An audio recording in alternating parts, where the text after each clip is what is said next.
Hey guys, what's up? This is Comic Ken, and today we are streaming a new illustration for Saintly. We started it last week. It was in the thumbnail and sketch phase, so now we'll be taking it closer to the construction phase and moving forward with it. Thanks for joining me tonight, and let's have some fun, chat, talk about whatever, and just continue this drawing. Let me. Whoa, let me get my iPad set up here. Let's see. There we go. Move that out the way. I got one thing over here to plug into here. So yeah, basically all I've been doing all week, all the time, just every single day is putting pencil to page and trying to get my pages done for Saintly number 3. And these pages are more demanding, like it has more background requirements in terms of I need to draw like a lot more actual backgrounds and all that stuff. But so far I'm getting into more areas where it's just about characters and the actual background stuff isn't as difficult as it was before. So I'm getting to like easier spots now. And let me go ahead and set up the iPad here very quickly. But first, let me say hi to what's up, El May. I think he's saying, or she, I don't know, is saying cute to the I guess the illustration, the Scooby-Doo inspired illustration for the comic today, or for the thumbnail. And let me say what's up to Massive Panda. Appreciate you coming out to the show, man. Let's just make it a good one, man. And let me set up this iPad here. iPad screen. Okay. And we should be good. And I'll set up the invite guest, share screen.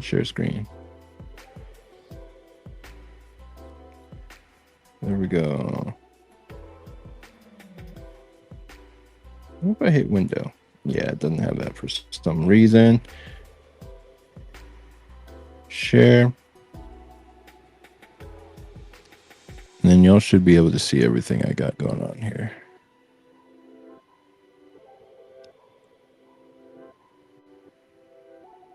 Awesome. I usually like to minimize myself as much as possible. And then there we go. Nice. And give me one sec here. I like to eliminate all other tabs before starting. So let me close this one down here. And we should be good to go. All right. So this is kind of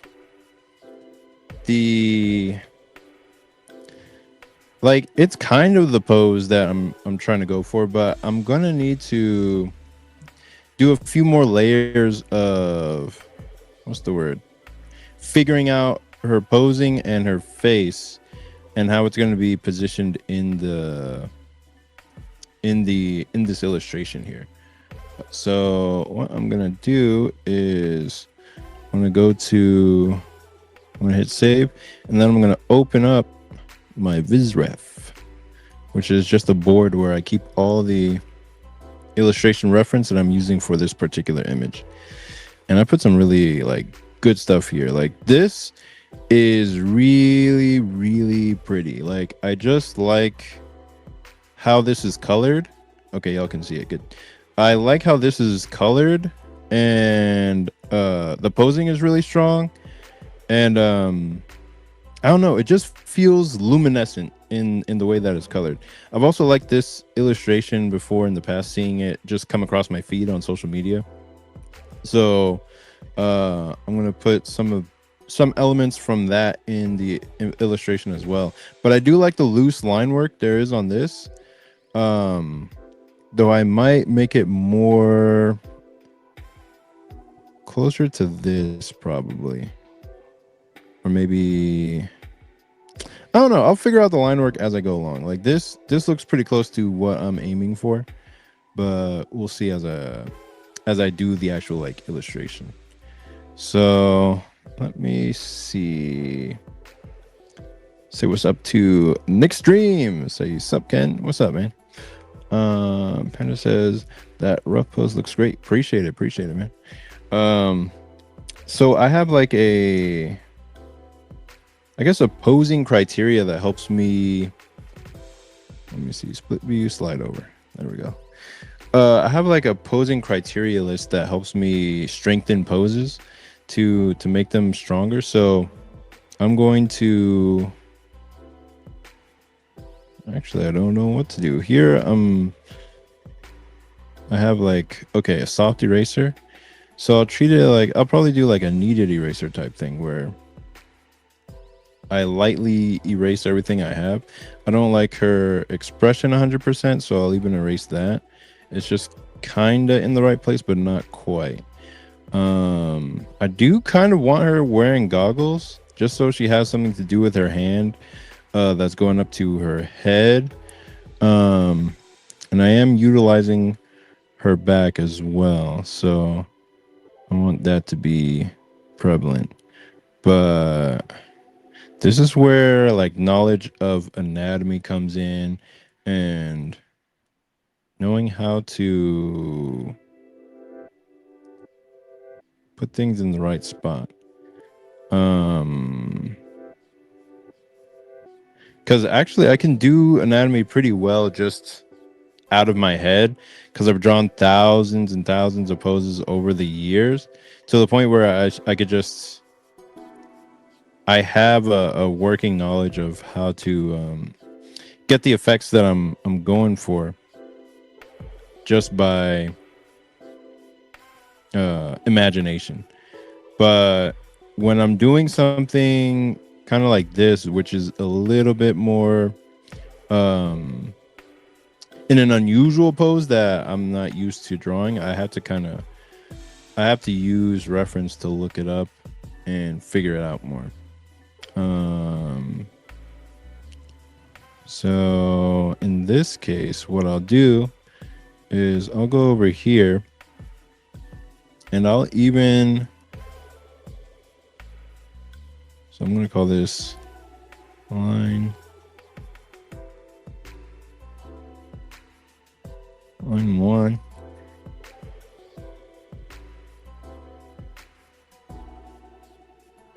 And these are all the other work layers that we were trying out before.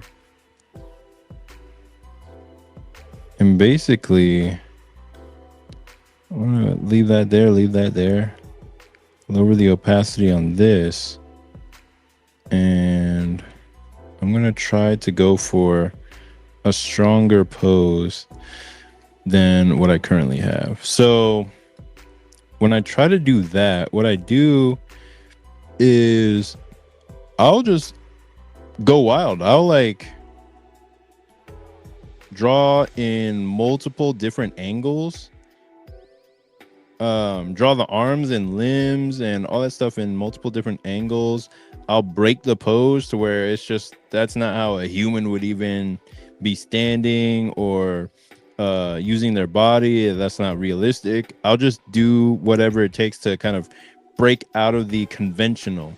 So what I have here is pretty conventional in terms of the pose, but let's say I make her legs kind of do this rather than what I had already. That way there's like a change in what I'm attempting to do, and it just takes my mind out of the ideas that I had before. So it's like, okay, now there's something a little bit different that we're trying. And this is what I was doing on the last illustration that I was making, the witch illustration. And that took okay, y'all can see what I'm doing. Good. Um, that that one I was also trying to figure out the posing behind it as well, so that it wouldn't just be like the stiff first idea that I come up with. You know what I mean? So in these cases, you want to use the reference, of course, but then at the same time, um, like I don't want to have it where she's just standing there like that. Like that's boring. But in this particular case, it's just a tutorial used to show shading, how they approach shading. Um, Not that I'll try that for this illustration. I'm going for something more along this vibe. Not in terms of shading per se, but I do like the texture that's in there. But this color for the pool rooms, I do like that. I don't want there to be fish in the water though, but that's nice. That's a nice idea. Oh, and Betancourt. I love Betancourt's art. Like he just knows how to make art look juicy, which is the word I use for it, like candy almost. Like candy colored. He just makes everything like pop. And he's the artist for what's it called? My Hero Vigilantes. But he also did a what do you call it? He also did a series called Harukaze Bitter Bop, which is where I know him from. And that series, it just looks so, what's the word? It stood out for its art style, and that's why that's where I first heard about him. And then he did a series called it was more of his like it was a more shonen than what he was doing either before or after, which was his series called Girlfriend, which I think this is an image from. Yeah, Girlfriend. And that series was interesting. I was reading it when I was younger. Like I was just like, is this what, having a girlfriend is like, or is this what dealing with girls is like? Because there was a lot of like high schoolers getting into relationships, but it was beyond what you would see in a normal manga, where the high schoolers get into relationships, or like in a normal shonen, like you wait the whole manga for them to ever like do anything like kiss or hold hands or whatever. But in this one, they were just full on doing stuff, man. They were blowing each other and having sex and all that kind of stuff. And I was just like, whoa, this is different. I was probably like 16, 17 at the time, just reading that. I was just like, I've never seen that before. This is crazy. Is that even allowed? But the way he drew everything was so like solid or cool or just interesting to look at, that I was just like, man, I guess I have to read the whole series now. I don't know if I ever even finished it, to be honest, but it was really interesting for the ideas and themes it was trying to get across, even though it was like more sexual in nature. But yeah, he's a really like fantastic artist. Let me see. So when I'm trying out different like poses, like even for Vivi, it doesn't look like Vivi's back here. Like she okay, y'all can see it. Even for Vivi back here, it doesn't, like her pose isn't like, you can tell what it is. Like she's kind of more reserved in her pose, so it doesn't need to be like fully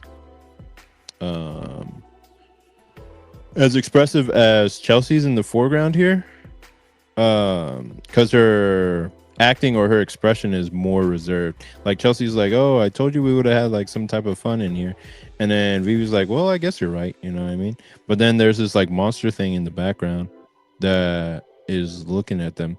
And I think the vibe for my monsters in this space, or in this scene, is that I want them to look weird and kind of dangerous, but then when they try to do stuff to you, it's more or less innocuous, like as if you're getting hit by pillows. Or if they try to eat you, they can't really do anything, like, or I mean, they don't even try to eat you, they just harass you, like they just like slap you with their arms or something, and then the slaps just feel as hard as pillows. And it's more annoying than it is scary to deal with, but you won't know unless you actually get caught by one of them. And yeah, it would be something like that, because I've seen a lot of Instagram horror, like liminal horror type stuff, or like uncanny horror type things, where I'm just like, oh shit, that looks crazy, that's gonna be scary. But then sometimes it's like cozy, you know, like where it's not a big deal what's happening. Like the monster is warning them, like, hey, it's gonna rain outside, you might want to take an umbrella or something like that. And it would be like, wait a minute, that monster was supposed to do some weird uncanny stuff to you, but instead it's just warning you about the weather. That's kind of weird. But yeah, there's tons of stuff like that on Instagram these days, but I don't really like going on that site too much. In fact, I removed it from my phone. I don't go on Instagram and I don't go on Twitter very often at all. Like the last time I did a scroll was today, and it's been like weeks or even months before I've done that for a while. Let me say what's up to 7's October. What's up, Ralph? How you doing, man? Appreciate you coming out to the show, man. I'm just drawing some illustrations and trying to push forward in creating some saintly stuff. But yeah, appreciate you coming out, and glad you're back on YouTube, dude. Because we've been lacking you seriously for a while now. So yeah, looking forward to Undergod Volume 3, man. And yeah. What was I saying? Oh yeah, I stay off of Instagram and Twitter, because Twitter is just rage bait at this point. Like it is like actually rage inducing. And for some reason, this time when I went on a scroll today, it was mostly just light Guna material. I was just like, wait a minute, that's not what my feed usually is. My feed is usually like sort of like liminal video game type stuff, like Gunmetal Gothic, or this other one called 500 caliber bullets, like just random stuff that has like a liminal vibe, or like a vague horrorish vibe, or indie games and stuff. But now for some reason it's Guna material, and I hope it's not because I'm creating my own right now. But yeah, it was just weird coming back on there. And like I watch a lot of YouTube these days because that is like my platform of choice. I am trying to go all in on the meta. Ralph says he's drawing along. He says thank you. Awesome, man. Because that's really been the meta for a while now in terms of comics, where you want to, oh yeah, you know what I should do a flip. Hey, you know what, actually this does work flipped as well. That's nice to see every once in a while. But yeah, YouTube's like the new meta in terms of, and you know what I recently heard is, like, when you're talking about meta actually stands for something. It means most effective tactic available, which is when I mean, it's self-explanatory, you know, like for YouTube or for comics, that is the most effective tactic available, especially if you're doing a long form story-based comic, where if you're doing a short comic strip where it's more like a cartoon, like a daily strip, like Peanuts, or I don't have any other relevant like modern day examples.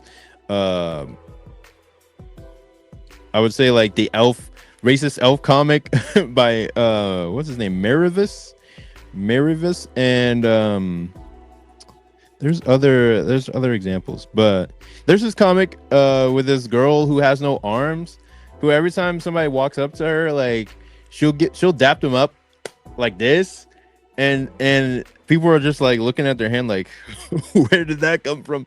And it's like one of the most hilarious comics I've seen for a while now. It's just like, it just came out of nowhere, and yeah, that person is blowing up now because they found a really funny idea that they can continue with. But yeah, strips like that do really well on like Instagram, Reddit, and Twitter because they're short form and they're digestible within the form that you put it online as. So if I were to post like a single panel from Saintly, it wouldn't do well. It would just be like, people would just be like, okay, so what? Like, what's the context behind this panel? And that's the best I can hope for, is for people to wonder what's the context behind the one panel, because the actual context won't be fully available in the post. They'll have to go to it would have to link them to the actual comic to give them the full context. So posting on a site like Instagram or Twitter or what's the other one, Reddit, which are all excellent for comic strips, it wouldn't be as great for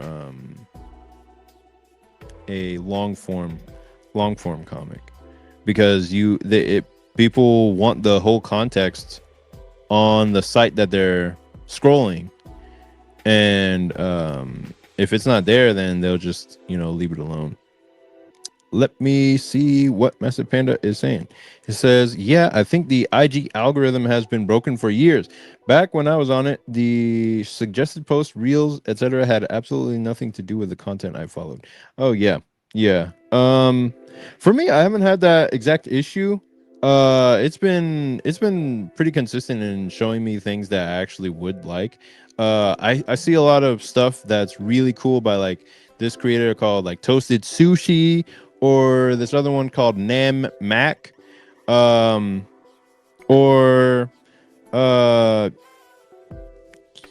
just a lot of people that there's another one called Dylan Daffodilin. Yeah, they all do like these Y2K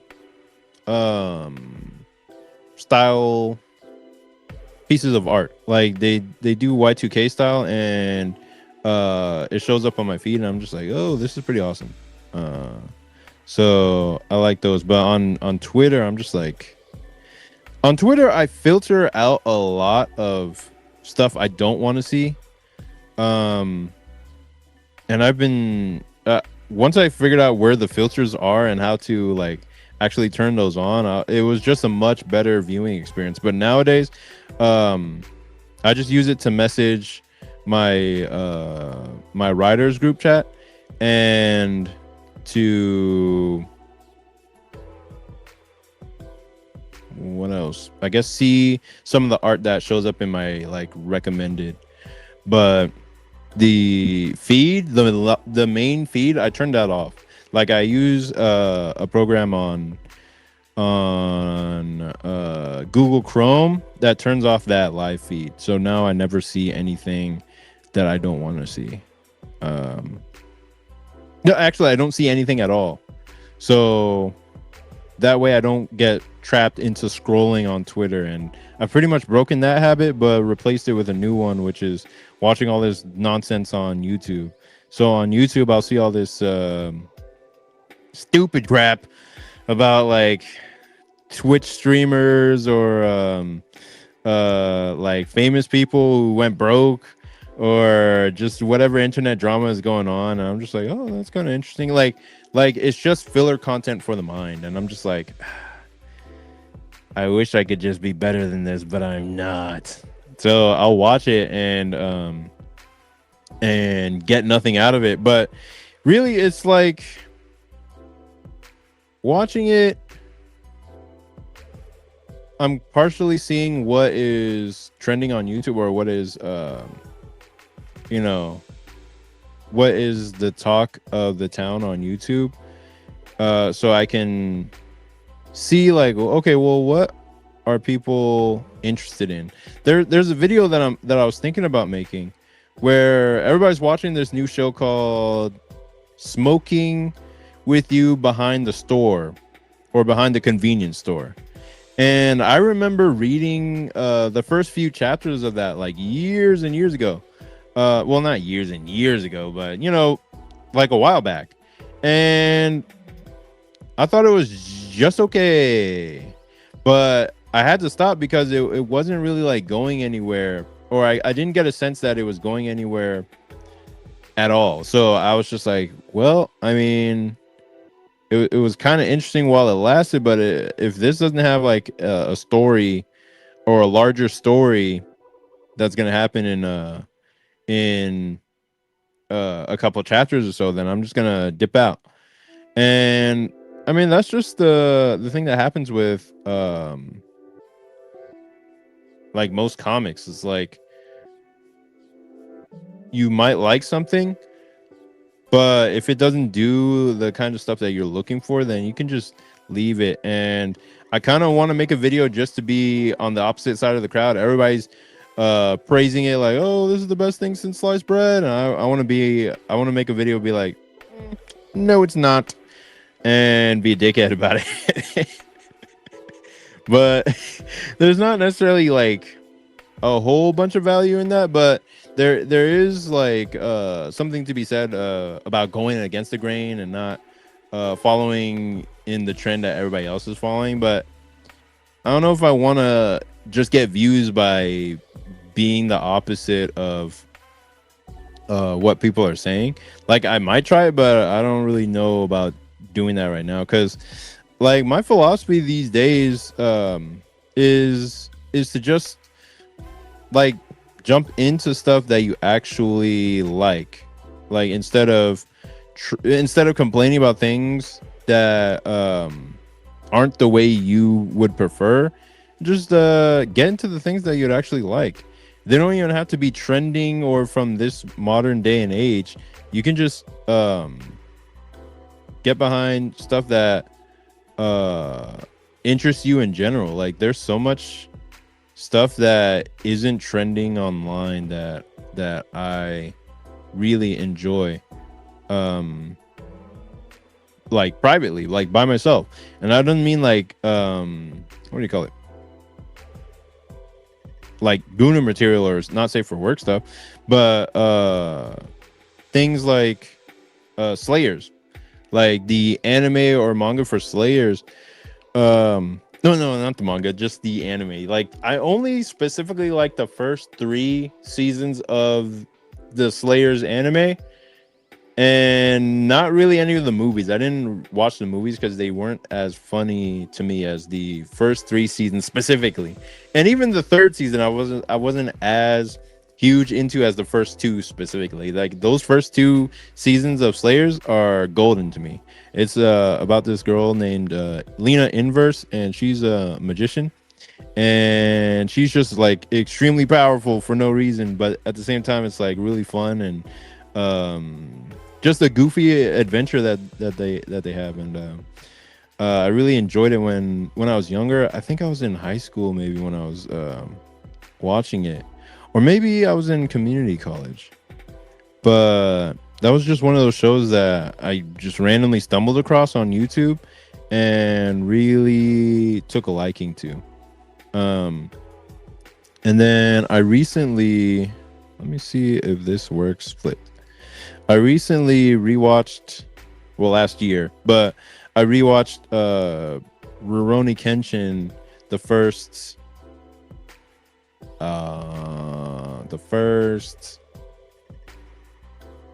what was it? The first 2 seasons that were all canon before the filler started, and that was just a fun viewing experience. And there's nobody's talking about it these days, or there's very few videos about it. Everyone has videos about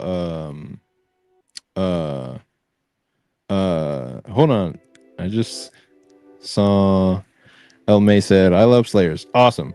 I love people who love Slayers, man, because it's such a rare series that or it's so rare to find somebody else who likes Slayers or who has heard of Slayers that it's just a pleasure to meet somebody else who enjoys it. So yeah, man. Nice. Someone says I agree. And then Master Panda says there's a lot of overrated stuff out there. Sometimes I wonder if I'm just a picky hater or if too many people are trapped in a pop culture trend hive mind. I think it could be both, man. Like it could be that you're picky and that that people are caught into that culture hive mind. Because and it's not a bad thing at all to be picky. Like that just means you have specific tastes or something has to be a certain way for you to really enjoy it. But yeah, a lot of the, I guess you could call it the pop culture hive mind is just what people make videos about on YouTube. And it's not really anything new. Like that's partly why I made the video on Blam. Okay, yeah, Blam. Or I like saying it Blame, man. But yeah, that's partially why I made that video yesterday. I didn't make it yesterday, but or I actually edited it and posted it yesterday. But yeah, that's partly why I made that video. I need to do like a butt muscle study here. But yeah, that's partially why I made that video, because nobody, it's rarely talked about, and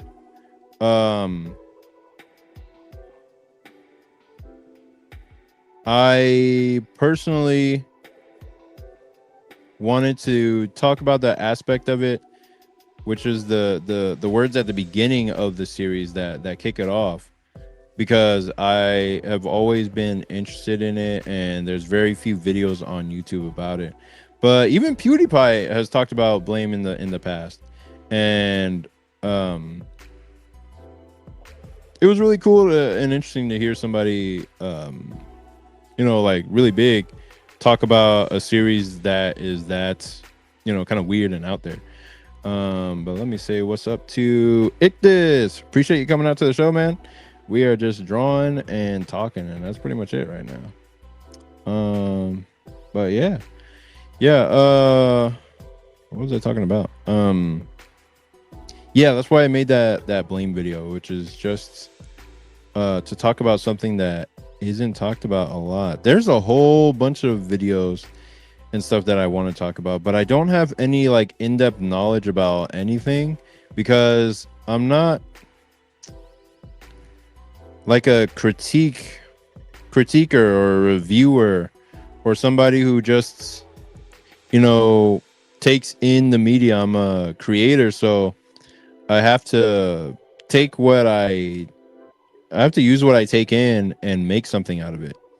But to talk about it or make a video essay about it or something like that, that's an art form in itself. And I can't just like I can't do it as in depth as somebody who doesn't make their own comics and just focuses on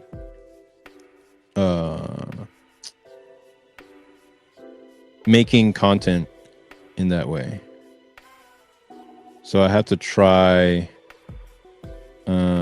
PewDiePie shouting out Blam is pretty on brand of early PewDiePie vids, with his screaming complications, his hatred of barrels. Man, I haven't seen a PewDiePie video in a long time, and I wasn't even like a huge fan of him at the time when he was like really big on YouTube. I would just come across his videos every once in a while. And actually, that's part of what I wanted to say right now is like, you could be 1 million subscribers deep on your channel, and there's still like there'll still be a lot of people that have never heard about you. And I always find that interesting because my sister will tell me about all these YouTubers that she watches, and I'm just like, who are these people? And I'm just like, okay, what is David Dobrik?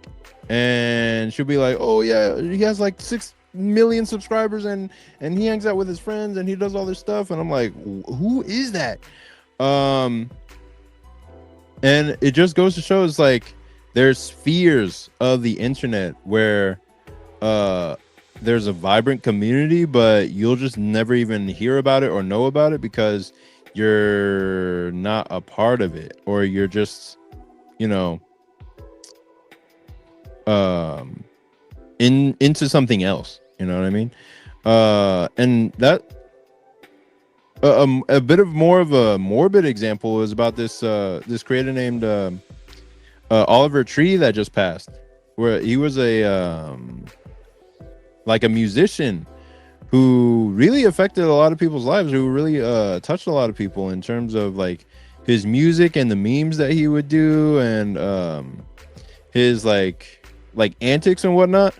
And I'm just hearing about him through his recent passing and through like all these videos that I was watching about him, and I'd never heard about him before this point. Like, I'd only seen like maybe one clip of him on maybe the Bad Friends podcast or something like that, but besides that, I'd never really heard about him at all. But somehow he had like millions of subscribers, huge music deals, and tons of people coming out to his concerts. So that's another thing, is like he was in a different world creating his own pocket where he had his own fans and acceptance and all that kind of stuff. So I'm just focused on that. Like, the best way to do YouTube, or at least what I'm coming to right now, is instead of trying to like chase trends and then getting frustrated when I'm not on the trend, is just making videos about stuff I actually care about or stuff I actually like. And that, I think, is what helps me continue making videos, is because I actually enjoy what I'm talking about and I'm excited to tell other people about it. Let me see. Nick Stream says you have plenty of comic knowledge that would be nice to know. Yeah, you know what? Because I do wonder what people want to see more of on the channel. So that is something to think about, something to consider as well. Because I know a lot about comics, but at the same time, I don't want to be an educator. Because that, you have to be careful about that on YouTube, because if you go down the educator route, you actually like slip into making like a course or something like that. Like, I don't want to teach people how to draw. I can barely draw myself. And then trying to tell people like, oh yeah, and then you just draw this. Like, what I'm doing here is not structured, and it's kind of random, and I'm just like kind of winging it. Even though I shouldn't be. And so I can't really, I never really felt comfortable like teaching that kind of stuff. But what I'm more knowledgeable about is in storytelling, and that's just because I've been obsessed with sequential storytelling for like years. So that is the stuff I like talking about or teaching about. It's not necessarily the most exciting, and it doesn't get the most views, but at the same time, it's like I like hearing people say like, "Whoa, thank you for this video. This makes a whole lot of sense. I understand this now."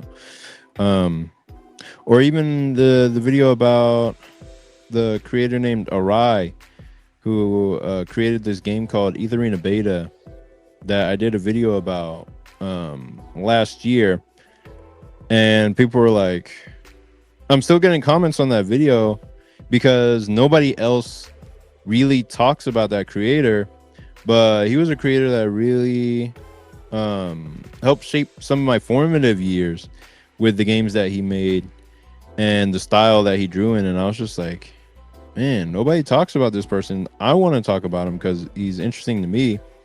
And people will find that video because there's nobody else talking about it. Everyone else is talking about the trending stuff versus I'm talking about this guy who nobody talks about, but people have heard about him. So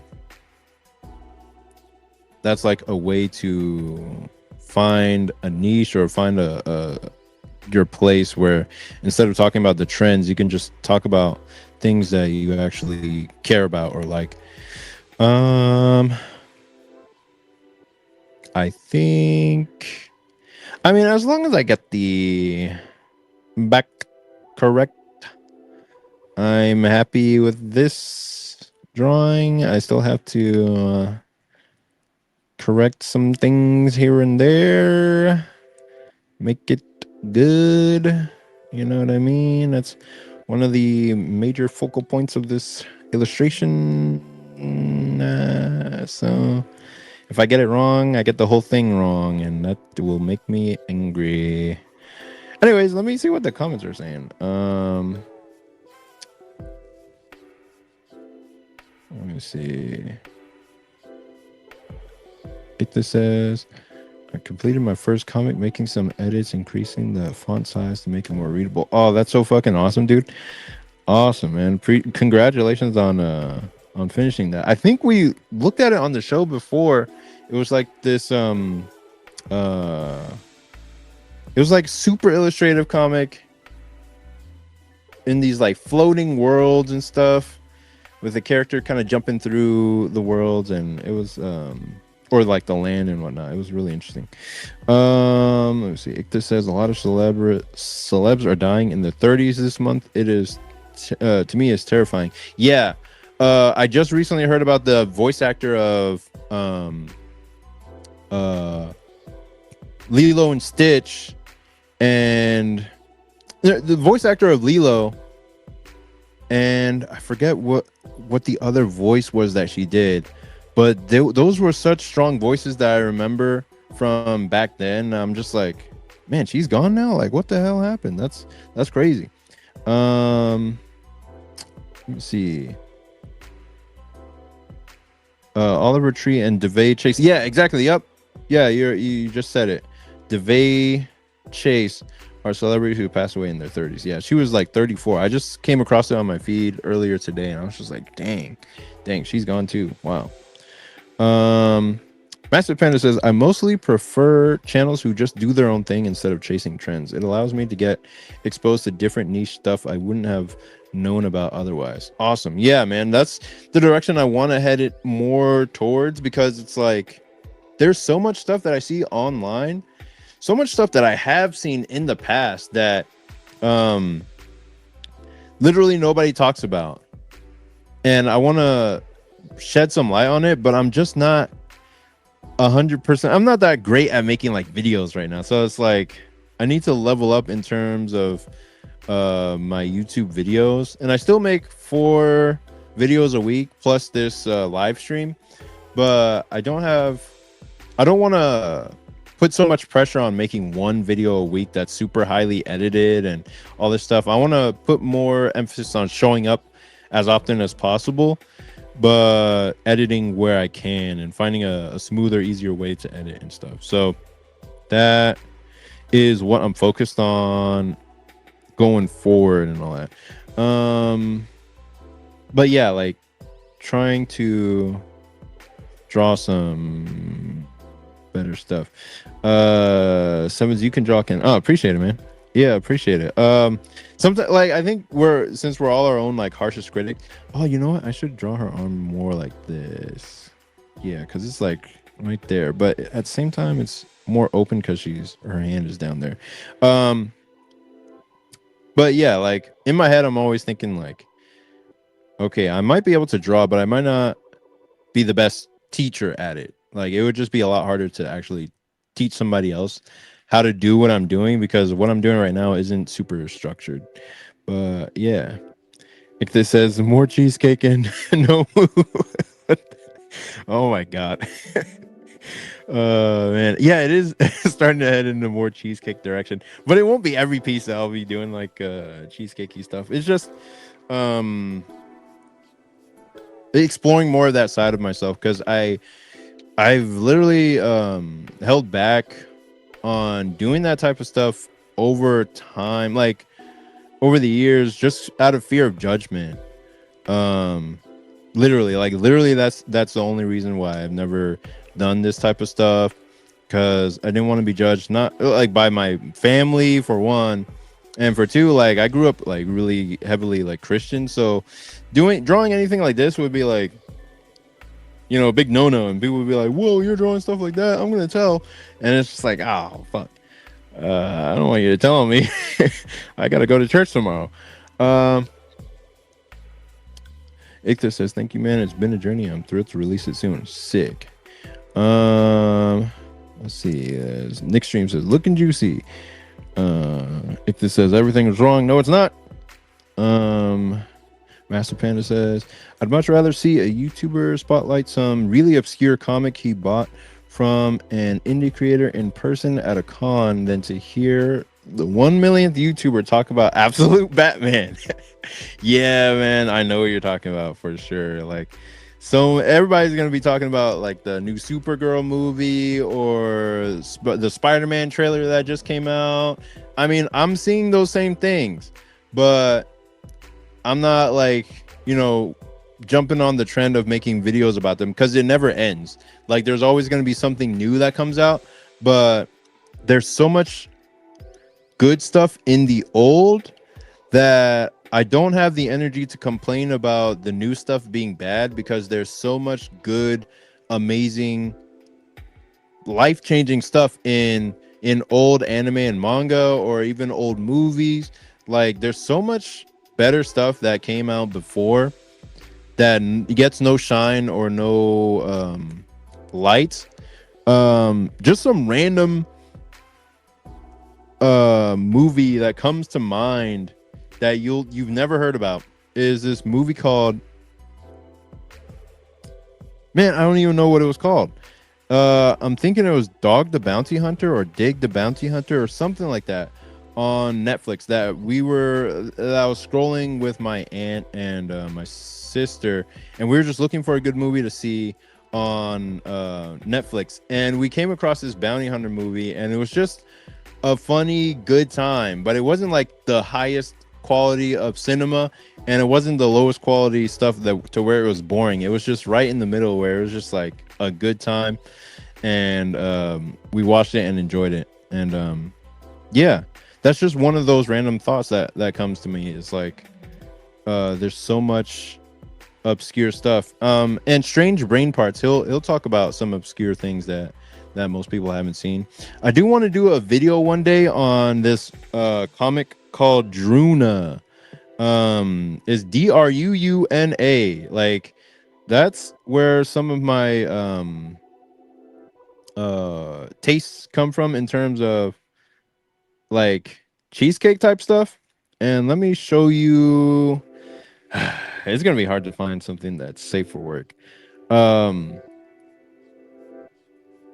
Druna is so weird and interesting because it's kind of like Blame,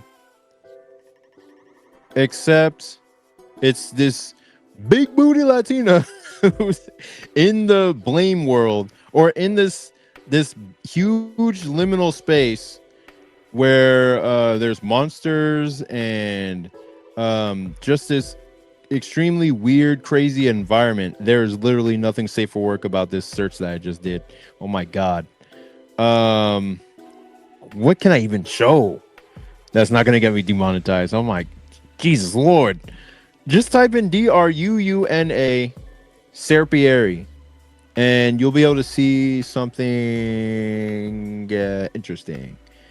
But yeah, it's like if you replace the main character of Blame with a big booty Latina, and that will be Druna. Like that's the series, and it's so interesting that something like that is like somebody would even think about that, and then somebody would even create that, or just put those two things together and make it into a comic. And that's the kind of stuff that interests me. It's just so random and out there. I'm trying to find a single image that I can show. Okay, this is good enough. That won't get me like demonetized or whatever. It's not even by the original creator, I don't think. Or maybe it is. Okay, yeah, these are good enough. All right, yeah, I'll show you. So I won't get, hopefully not get demonetized. Let me see. I'm not even really sure how demonetization works, but I think you can see my screen now. So yeah, this is Druna. Like, this big booty Latina. I don't know who this dude is. Like, get out of the picture, dude. It's not your show.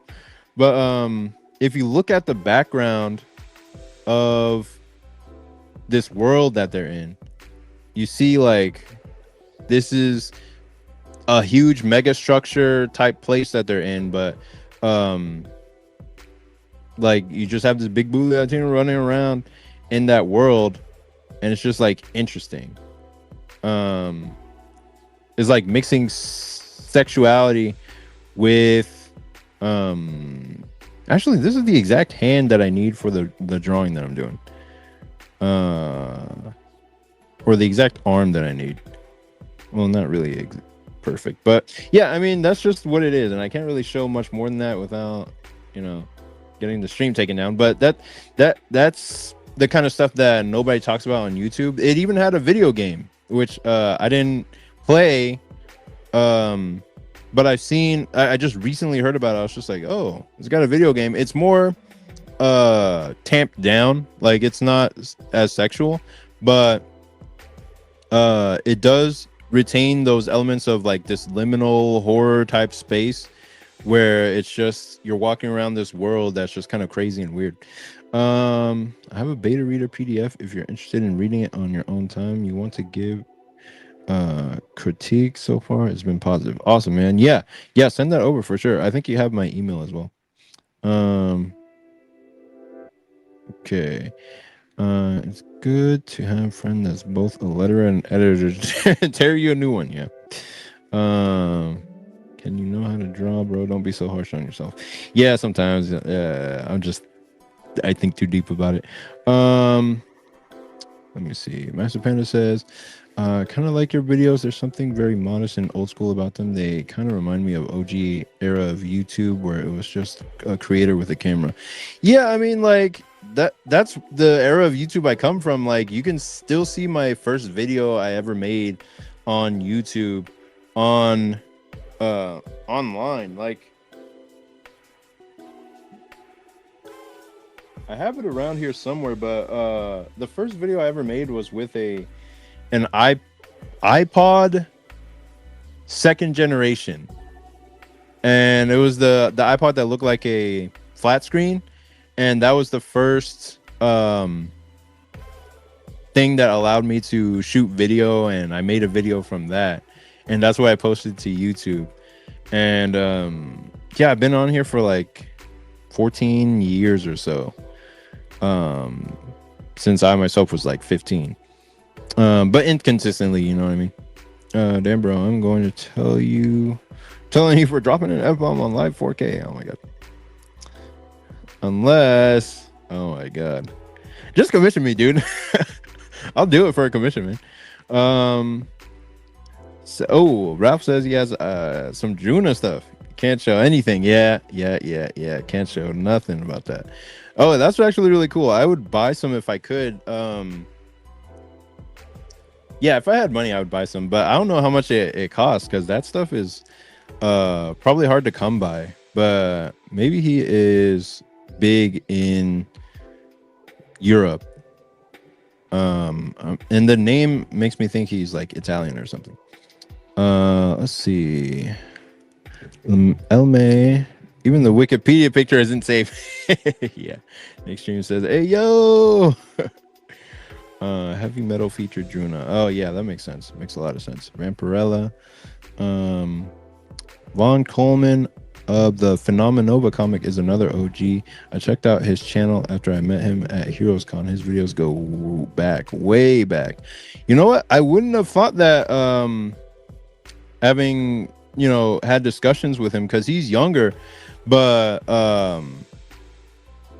yeah, he's like still mid-20s, and he was early 20s when I did like an interview with him. But yeah, I didn't know he goes like way back on YouTube. That's really interesting.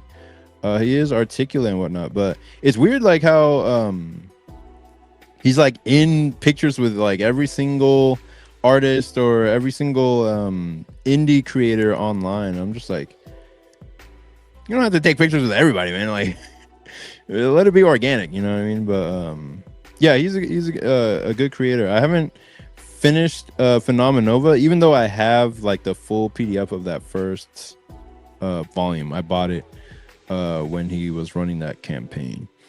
But yeah, I think he's one of those guys that are still like coming up in the indie comic scene. And the indie, like, the way I think about it is there are three. Oh, you know what? Yeah, that's what I should do. There's like three. Oh man, my neck is stiff as fuck. There's like three layers of indie comics, if you really think about it.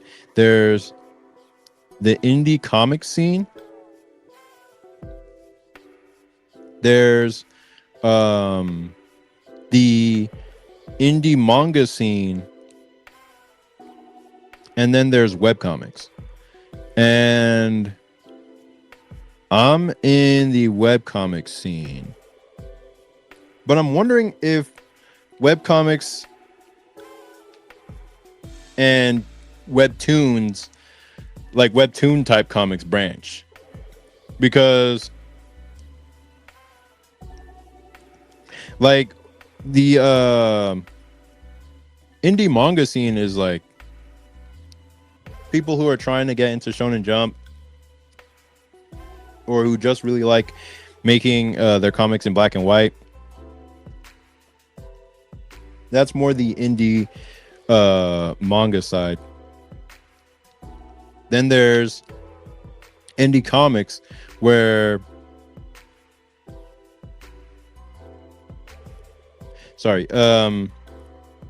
where they don't show the comic until they're done. So the comic is meant to be finished before they run a Kickstarter for it, and then put it out there. Versus like webcomics, which has always been run on basically the freemium model, where you post it online for free for a number of years, and once you accumulate enough content, you print your book, you do a print run, and you make money selling it. And it could be comic strips, which you host on your own website. It could be a story form comic, and people have been able to win like awards doing their own story form, like story based comic and that kind of thing. People have been able to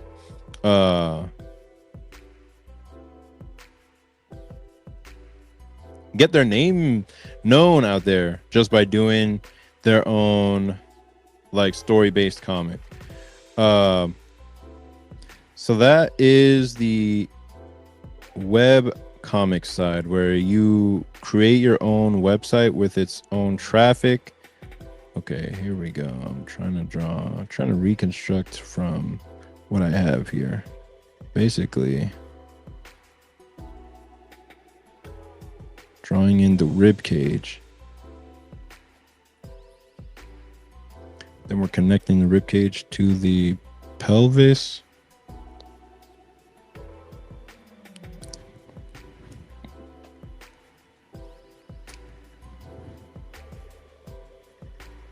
And then we have this arm going up.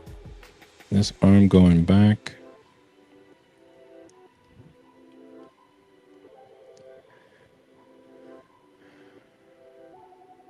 Okay.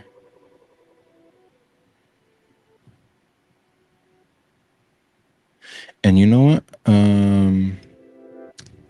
In terms of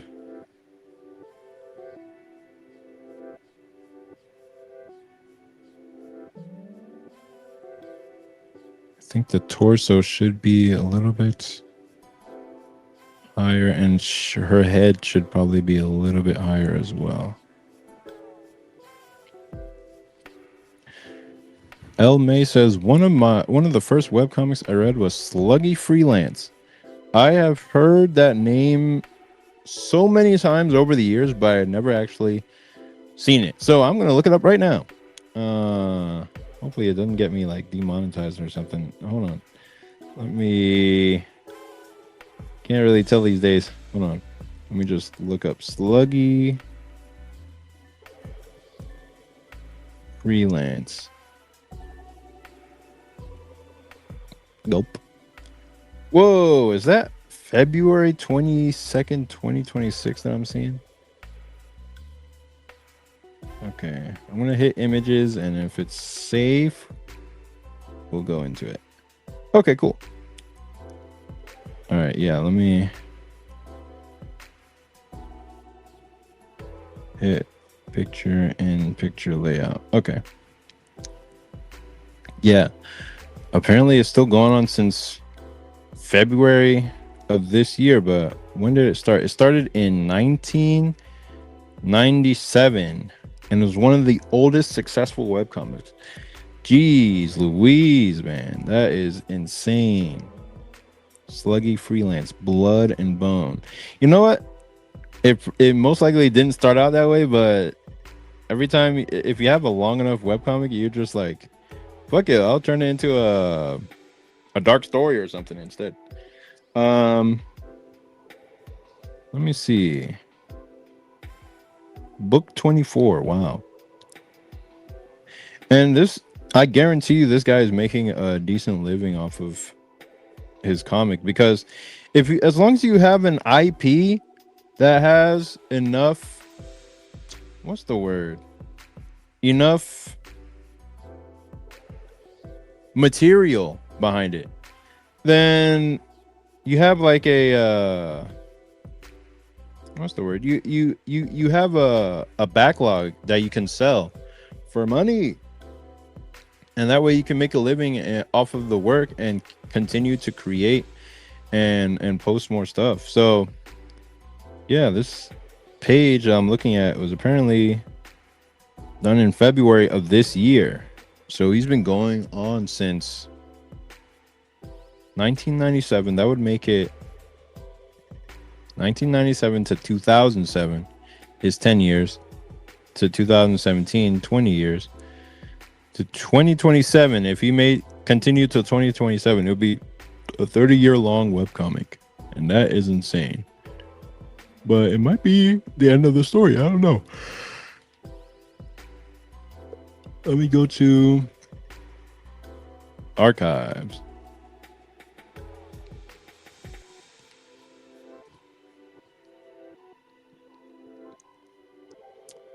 I can't be too distracted from my whoa. Okay, so he decided to do something crazy and special for his archives. Wow, he made it in the form of each book. That's really creative. Like, you're not gonna see this type of stuff on Webtoons, and even if it's not the most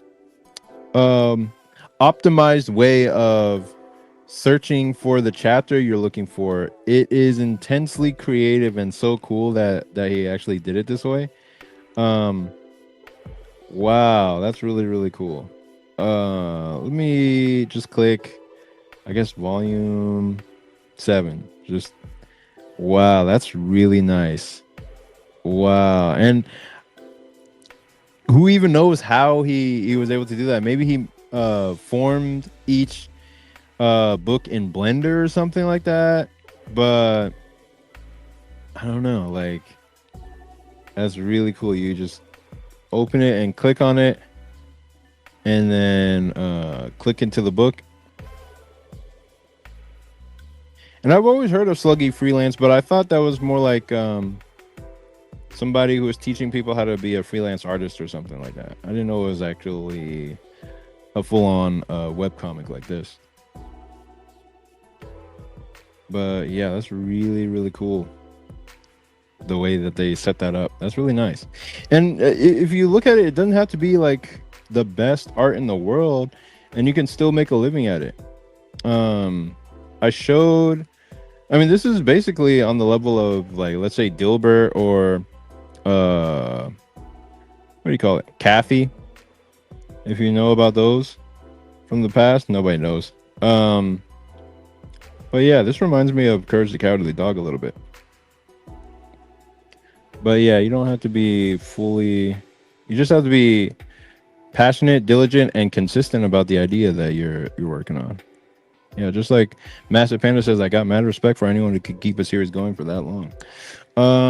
Nick Stream says, as a comic artist, what book on your shelf would you recommend another comic artist to have, and what should a comic artist get from the comic shop? That's a good question. What book on my shelf would I have for another comic artist to get? Oh wait, let me keep that big. There we go. I have the perfect one right here that I can show you. Let me see. One, I would get Making Comics. Making Comics is the one that I always preferred over even Understanding Comics, because not only of the way it's drawn, but the way it breaks down concepts that are almost beyond the basics of how to draw comics. It'll break down those concepts so that you understand them on a level to where it's like, oh, now I understand what's behind the surface level of making comics to be able to make my comics a lot stronger.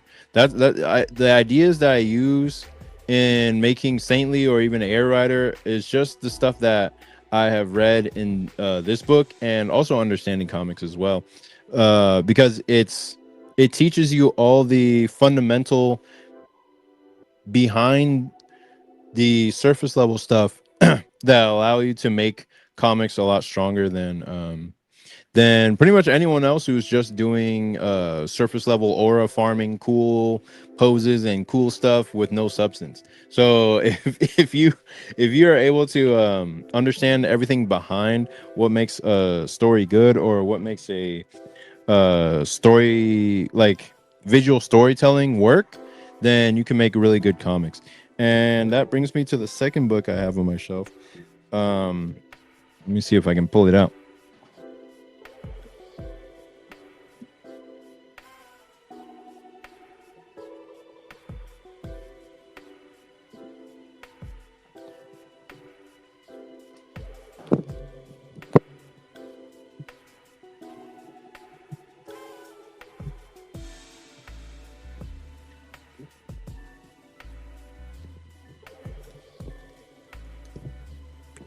Second book I would recommend is Picture This: How Pictures Work by Molly Bang. She is, in this book, she shows you basically how to tell stories with images, like images, colors. Like, she shows you the basics behind how to use everything, how to use shapes, how to use colors, how to use like all this visual language to tell a story. Like, you can see somebody is on, like, just think about what this looks like. Somebody's on a cliff and looking over, because of how everything is shaped. You know what I mean? And it's just the shapes. It's just implied as shapes. Really, what you're looking at is just a black shape in a white space with a purple shape standing on top of it. And it's not even standing. you're just inferring that, you're creating that mental image in your mind because of how she arranged the shapes and the picture, um you know, and the colors and all that stuff. If it was a black shape standing on top of there, you just think it's another rock. But because it's purple, you think it's somebody. And because it's purple and not red or green or something like that, you don't think it's a tree. Like if it was green, you might think it was a tree. But if it's purple, you think it's maybe a person who's unsure of himself, unsure of whether to go over or stay where they're at. And then you see that it's not quite safe going beneath, because these shapes are sharp and jagged. If they were maybe, let's say, soft or sloped, you would think, oh, this person is going down a ramp or something like that. But there is visual storytelling in such simple shapes. By going back to like the very fundamentals of visual storytelling, you can figure out how to make a story read just with shapes. And you don't have to get so complicated you don't have to lose yourself in the details, as long as you can figure out how the fundamental shapes work. And that's literally how we were trying to get this illustration to work last week, where what we did was, let me turn off the other layers. Basically, all we did was figure out like, what are we trying to say with the scene? What is the vibe that we're trying to get across? What would help us get that vibe across better? If we're talking about having a fun time with a hint of like danger in the scene, should we have it on a stable slope? Should we have it on a stable, like, you know, stable ground? Or should we tilt the scene to be sort of off balance or off kilter, making you think, okay, maybe there's something just slightly off about where they're at? And these are things that imply those ideas in your subconscious before you even look at the image. Like the image should be told in all these weird shapes first, before you start drawing the nice stuff that you want to get to, like the exciting stuff. You want to get to all this exciting stuff, but the power in your image comes from the fundamental shapes that you start the drawing with. So you have to start here first, thinking about like, okay, how am I going to arrange the space? How am I going to arrange the image?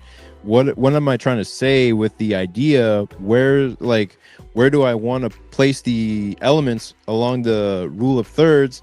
Like all that stuff factors into how you want to tell the story of the image you're drawing. And then you can get into something more detailed like this. And then you can get even more detailed like this, get even more detailed like this. And even going from like what we had before to this is a more expressive pose. And now it's stronger because of what we had in mind from before. And we can show the closeness of the two friends by their proximity towards each other. So even that is an element. And I'm thinking of like the elements and principles of art or graphic design, as those also help to get your idea and your message across as well. So let's say we want to imply that these friends aren't that close. I would take this one. Oh, whoops. I would take, I did lasso her. I would take her and move her over here. Like, oh, maybe they're not so close.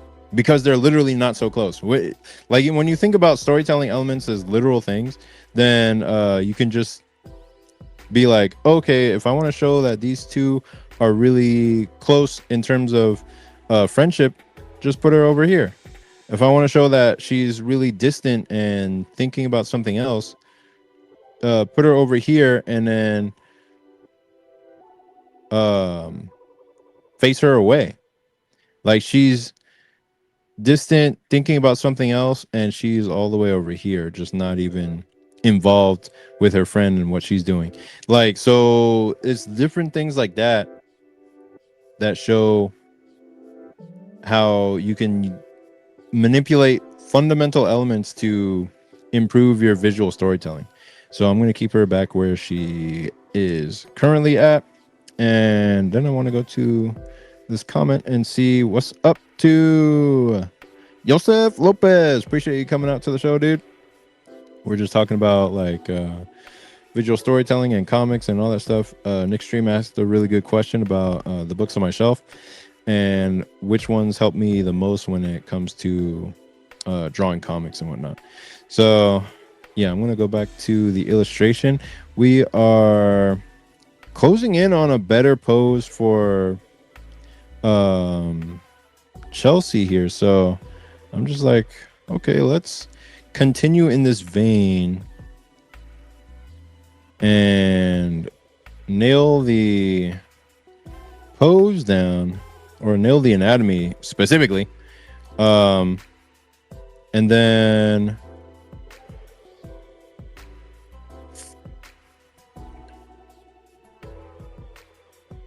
oops, nail the anatomy more closely.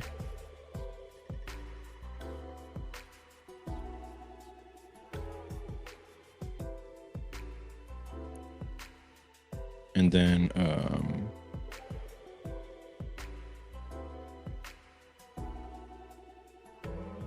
gonna have this layer on, but I'm gonna make it hazy.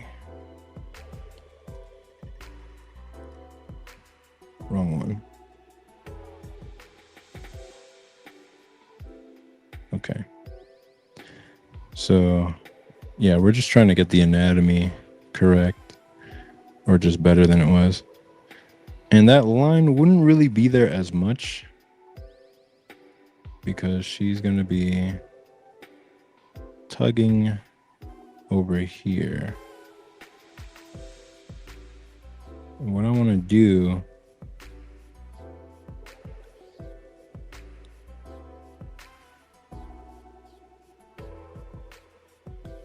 kind of erase a little bit here. And basically you just keep erasing until you figure out the point at which you're satisfied with how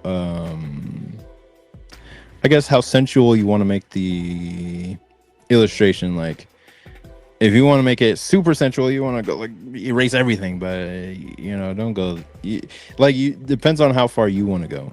And it also has to do with like, okay, what like what's pleasing to your eye, but then also what's realistic about the situation. Like there's nobody else around, so she doesn't need to go all out, you know what I mean? So I'm gonna be drawing this and kind of shaving off some arm parts. I might give her a bracelet. I think that would be nice. Just a random bracelet that she could wear. Nick Stream says, thank you very much, Ken, for the incredible knowledge. Yeah, no problem, dude. I like sharing as much as I can whenever I can, you know what I mean? Because a lot of information is stuff I wish I would have had when I was starting out or growing up. But yeah, no problem, dude. Okay, let me see.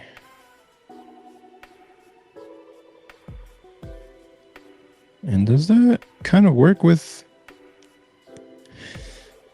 And so this head, is this head where it needs to be? So even her head is like turned. The girl in the picture, her head is turned, and you can see the folds on the neck from the turn of the head. But what I didn't get in terms of like reference material is a girl with like wet hair, because at the moment everyone sort of has like, you know, I mean, this might be wet, but I can't really tell. Yeah, their hair is dry. Okay, her hair is wet, so that is closer to what I need, but I didn't really get anyone with like wet hair per se. And they just came off the water slide. So that's the vibe I'm trying to go for, is like they just came off the water slide and they had themselves a good time. I've been seeing some other like videos of like the back rooms, or like, you know, back rooms exploration videos where these guys in hazmat suits will go around, and there's some silly ones where they'll be on the water slides in the back rooms, and then there's just all these dangerous things on them, cutting them in half and all that shit. I'm just like, oh damn, that shit can get violent in there. But this one is more like safe vibe, where they're just having a good time, but there's still a thing in there, and we don't know what that thing wants or what it's gonna do to them, but it won't be violent. You know what I mean? Like, you can leave it for thought of what it would do, but in my head, if this monster were to catch up with them, it wouldn't be hostile. It would be like a mount. Like they could ride it to other locations, or it would be fun. That would be like the next part of the story. Like actually the next image from this is they're getting chased by this thing. Like they're running from this thing. And I was thinking like, okay, if it catches up to them, what would it do? And basically it would just be like a bird thing that they could ride or something like that, and it would take them to another part of the pool rooms or the back rooms where they could just kind of chill and have fun and all that stuff. So yeah, I mean, this isn't a new idea or anything, but like liminal space can be cozy as well. Like it can be enjoyably cozy, and like you could be comfortable in the isolation of it. And if a creature is there, it's almost like encountering a cat or a dog or something like that. They're benevolent and they want to help you out and have fun with you, or, you know, be part of the fun experience of it. It doesn't always have to be like scary crap and stuff. But the main series of Saintly, which I'm working on pages for right now, the main series is gonna be like, you know, danger and stuff around every corner. You've seen some pictures from chapter 2. If you're on my email list, you'll have seen like a lot of stuff from chapter 2 as well. So yeah, it's just scary craziness. And then in the illustrations, I kind of want to make it more of a chill out vibe. Like, yeah, we're not always in life and death situations here. We're chilling. Let me see. Joseph Lopez says there's this free website that people use for posing references. Do you use it? Yes, I do. There's a whole bunch of those websites that I found a long time ago. One of them is like Pose Maniacs, which is where the characters are all in like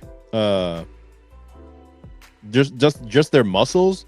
You can see their muscles, and Pose Maniacs is like a Japanese website. You can see their muscles, and how they interact with every like single pose that they're in. You can see it for like big guys, or like women, or like more lean dudes. And they have all different kinds of poses in Pose Maniacs. And then there's another one called Pixel Lovely, which I don't think is around anymore. But that was a website where I used to draw timed exercises, like 30 seconds or 60 seconds or 5 minutes or something like that. Then there's the one that I use these days called Quick Poses.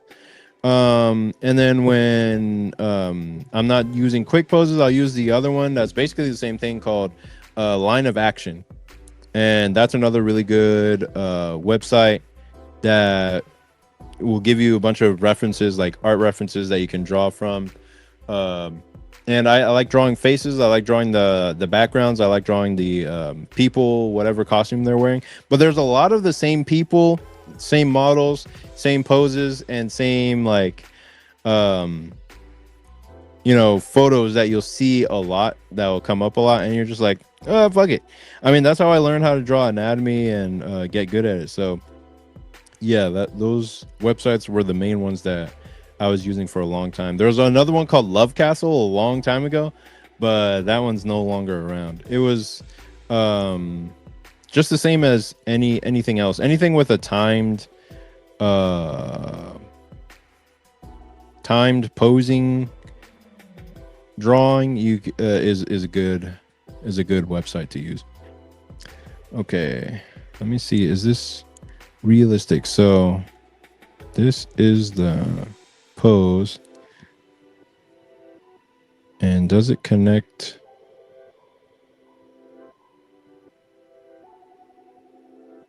Okay, yeah, it should connect to more the rib cage rather than, like, it should connect to like the pec muscle, which is connected to the rib cage and connected to the delt in some way. And then this muscle here, it's not going to be pronounced on a girl, but there is the rear delt, and then it's going to be the the triceps underneath here. It's definitely not going to be pronounced, but it's good to know where they're at. Like, it's good to know where all anatomy is at, so you could just, so you know how to like where the elbow is going to be when you draw something. Like, at this moment right now, I'm just kind of guessing where the elbow is supposed to be. But if I intimately knew the underlying anatomy of it, I would just sort of have a good guess already. Like, I know for a fact that the top arm bone is one arm bone, and then the forearm is made of two arm bones, the radius and the ulna. I think it is the radius. Yeah, the radius and the ulna. Let me check out these. Mark Bruner mentioned the one he uses in his videos. Brunette. Oh, Mark Brunette. Yeah. Mark Brunette is a good drawing art resource guy. But yeah, like somebody was saying, like, to teach more on my channel, like, I can't do that because I'm not trying to go down that pipeline where you start being a teacher for other artists or something like that. Because not every artist who can draw can also teach. Like, somebody who I'd love to learn from, who has personally told me that he can't teach or just doesn't feel like he could, is Ryan Otley. Like, he draws Invincible, and he's one of the best artists in the comics industry. But at the same time, he doesn't know how to break down the skills and teach what he knows to somebody else. Like, he just said he just doesn't have that skill. And it's one of those skills that is another skill on top of knowing how to draw, that if you can do that, you can make money at teaching people through a course or something. but he just knew that that's not in him, and he didn't want to go that route. Personally, I'd want to teach people a little bit more about storytelling so that I can help them improve their storytelling. But I don't want to make a course about it, because making a course is another thing that you would have to do. It's like a oh, you know what? I don't want to make her have like a perfect body. I kind of want to give her sort of a pooch in her belly a little bit. But it doesn't quite work from this angle. I don't know how I'd put it there. But yeah, I would just have to make a course, and I don't want to be a course seller. Like, it's another thing to do on top of being an artist. And it's an easy way to make money because it's not an easy way to make money, but it's easy to figure out how to make money from it because it's a necessity. It's a need. People need to learn how to draw if they're trying to learn how to draw. Like, it's easy to figure out because it's an information product. And anybody can sell those because it's easy to figure out the funnel for it because there's so much out there that people have done in the past that you could just copy and paste somebody's selling mechanism and then boom, you got some money coming in. But it's a lot more difficult to make money off of your own idea and art if it's not connecting with people. Like, your art has to connect with somebody who wants to buy so that you can make a living off of doing that. And if you start making like videos on your channel about like, okay, this is how you draw this is how you write that, eventually you're just going to be like, well, I guess it's time to make a course. And that just becomes another stream of income for you. And that's not bad at all. That's good. But at the same time, it's like, if that's not what you're aiming for, then it's best not to go down that road at all. Like, if you're not trying to become an educator, don't do it. There was this girl, her name is Kelsey Rodriguez. And I watched her videos like all the time trying to figure out like, how the heck do I make a living at comics, man? Or at least in art or whatever. And she is an artist and would do lots of videos on how to sell art, and basically transitioned from being an artist into being more of a creative entrepreneur, meaning like, or even an educator. So, and one of her best like pieces of advice is, she'll say, like, if you aren't aiming to become an educator in your field, is that even how the thumb works? If you aren't aiming to become, no, the thumb wouldn't work like that.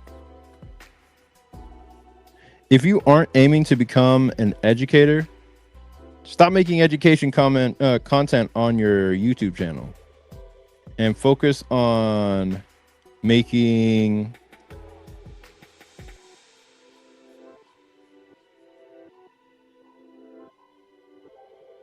okay, that's better. Stop focusing on making like education content on your channel, like how to draw this, how to do that, and focus more on talking about your world, setting up your world and your characters, and bringing more people into the IP that you're creating. And at this point for Saintly, I just don't have a huge amount of material to really bring people into the world. But doing illustrations like this or doing more comic chapters will give me a world to bring people into, which is why I'm drawing as fast as light speed or as fast as humanly possible, so I can make more videos like that, bringing people into the world. Right now, I can, at best, I can make what do you call it? Like vlogs and stuff, just talking about the day-to-day grind of making it. And that a lot of the stuff I make appeals more to creators, where I'm trying to get more readers rather than creators. So over time, I'll be talking more about things that interest me personally, so I can find more like-minded people.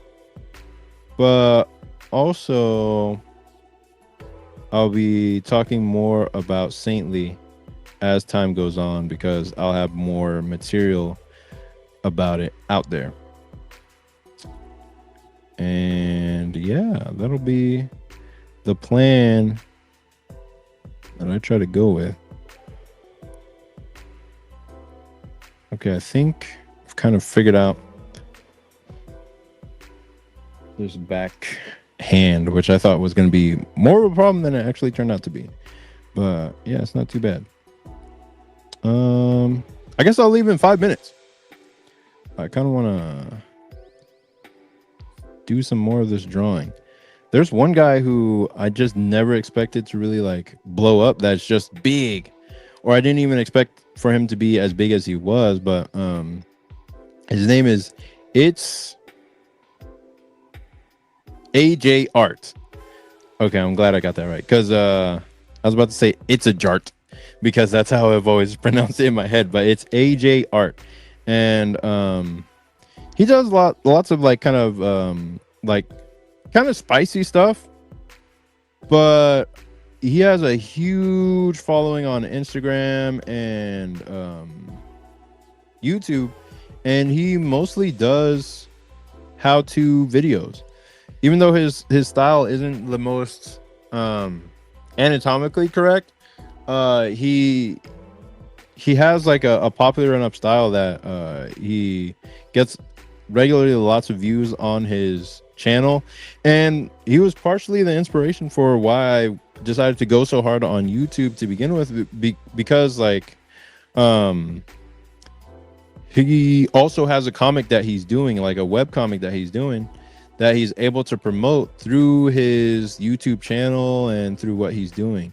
So I'm looking at all these YouTube channels that are in my field, and I'm trying to see like, what do I want to do? Like, they're popular for this reason and that reason, but I'm thinking like, well, what do I personally want to do or talk about, and how can I turn that into viewers for my own stuff, for my own comic?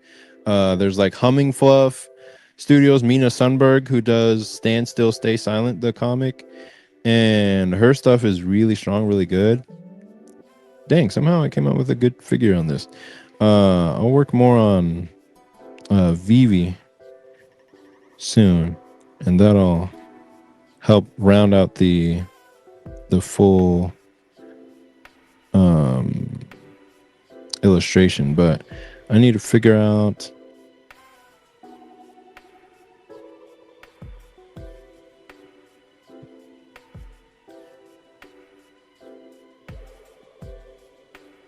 Chelsea's face here.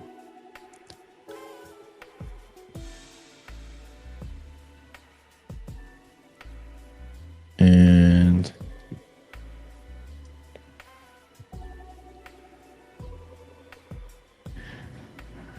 can't forget that she is wearing goggles. So yeah.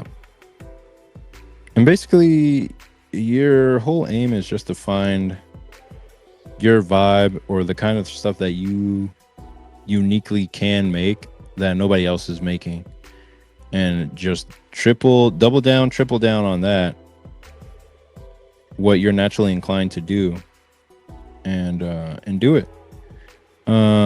It's AJR. I'm gonna check back in on him and see what he's been up to lately or recently, and see what's going on. Another person I check back on very often is DD Mark. Like, bro is just gone for now. Like, where he at? Most likely he'll come back with a post saying where he's been and what he's been up to. But he's one of those guys that I'm just like, man, this guy is solid, does great work, and puts out consistently. But maybe he's busy with school, or just, you know, sometimes life will put you through the ringer in lots of ways in succession, and then you just got to deal with that. You know what I mean? Like, get off the internet and focus on survival mode, taking care of whatever's going on out there. It could be your mental health is cracking. It could be like a family member dying, or it could be just money issues that you're just like, fuck, I got to get off, stop doing this internet stuff, and go handle that business outside of this, so that I can survive long enough to get back to doing the art. So that's my guess on what he's been up to. I hope it comes back soon. Who else? There was Third PHP. He's been on Instagram recently, posting like his own OCs and characters and stuff. So he's been back in the art field, but I don't know if he's still working on the projects that he was doing for like Brandon Chan and all them other guys. But yeah, he's one of those really like solid artists who's also really good. But yeah, if you develop enough of a fan base, people will come back and check on you and see, like, hey, where you been at, man? What's up? I really recently saw a post by Kari Cosimo on Twitter, who draws really, really well, and I was hoping like they would be back, and they actually came back with a post about something that they're going to be starting up pretty soon, a new comic they're going to start up soon. It's called Soul something, but I forget the full name. But yeah, they're coming back, and I'm pretty happy about that. Then there's Bonesaw, who's never really gone. Like, yeah, they're always like doing some Persona stuff or making a new piece of music. So it's really dope to see that they're still going, and they're making a new comic called Sky Score, and that's going to be coming out pretty soon. So that's interesting. That's on my radar. I like keeping up with these creators and seeing what they post and what they get up to. So yeah, that's pretty much it. I think we've gotten to a good stopping, like a really good stopping place on this issue. Like, figuring out the main pose here was my mission in this video. Is just figuring out this main pose and constructing it well, and then we can figure out the head and Vivi's pose, and then from there figure out the rest of the background and making it work in perspective before we get to like the background and the monster and all that stuff. So yeah, I think we've gotten to a good spot here, good resting point, and I'll check out the comments and go from there.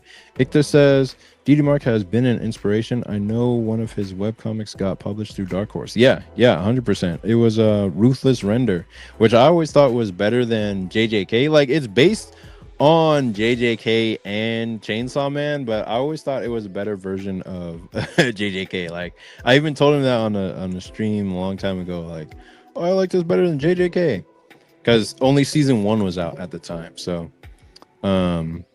yeah, Ruthless Render got published through Dark Horse, and I'll have more to say about that later, because publishing through Dark Horse, or even like a normal publisher, is not a guaranteed way to success or financial living, like a good financial living situation. So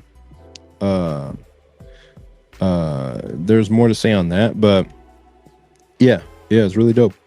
And then Yosef Lopez says, I'm getting closing to starting up another comic. Nice.